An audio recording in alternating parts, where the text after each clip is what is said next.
CJ Koma hifadhi benchi ya DC Mwilu katika kesi ya Gachagua. Karibu kwenye taarifa zetu za Erwan Media na kuomba uchukue sekunde yako moja upige subscription.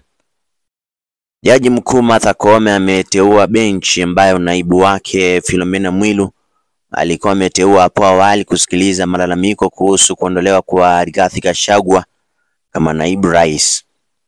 Hii ina maana kwamba majaji Eric Ogolla, Anthony Mrima na Freda Mugambi wanashughulikia swala hilo kwa mara nyingine, kulingana na uamuzi wa mahakama ya rufaa iliyomwagiza kuteua benchi itakayoshughulikia masuala matatu madhubuti kuhusu kuondolewa kwa Rigathi Gachagua. Jaji mkuu Martha Koome amewagusa jaji mkuu wa mahakama ya juu Eric Ogolla na majaji Anthony Mrima na Freda Mugambi. Hatua hii si ya kawaida yenyewe, isipokuwa ilifanya kwa maagizo ya mahakama ya rufaa ambayo Mei 9 iliruhusu rufaa iliyowasilishwa na aliyekuwa naibu rais Rigathi Gachagua kupinga kuhusishwa kwa benchi sawa na naibu jaji mkuu. Rais wa mahakama ya rufaa Daniel Musinga pamoja na majaji Mumbi Ngugi na Francis Toyot walikubaliana na timu ya wanasheria wa Gachagua kwamba haikuwa ndani ya mamlaka ya naibu jaji mkuu kushughulikia benchi ya SWA, ikiwa ni hakuna maelezo ya kwa nini jaji mkuu Koome hangeweza kufanya hivyo mwenyewe. Mahakama ya rufaa ilisema kwamba wakati wa sheria utumishi wa mahakama inamruhusu jaji mkuu kukasimu majukumu kwa naibu jaji, kazi inayohusika kujumuisha benchi la masuala yanayoibua maswali makubwa ya kikatiba ni wajibu wa kikatiba.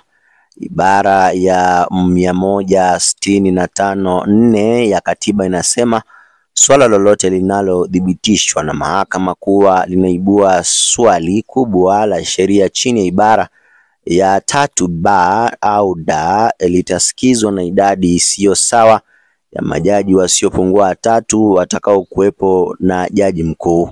Hata hivyo, mahakama ya rufani ilikataa ombi la warufani la kumtaka jaji mkuu kuwatenga majaji hawa 3 kwenye benchi jipya lililoundwa.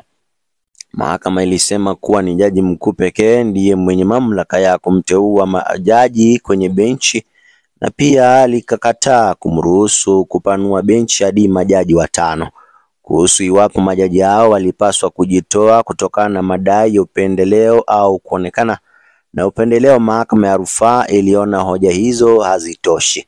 Mahakama iliamua kwamba kukubali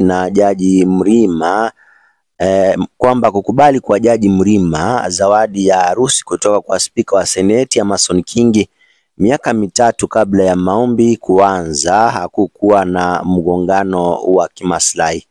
Vilevile iligundua kuwa kuteuliwa kwa mtu anayesemekana kuwa mke wa jaji Ogolla katika bodi ya wakala wa Kenya Water Towers na waziri wa baraza la mawaziri Soipan Tuya mnamo Julai mwaka 2023 haikuhalalisha kujiuzulu.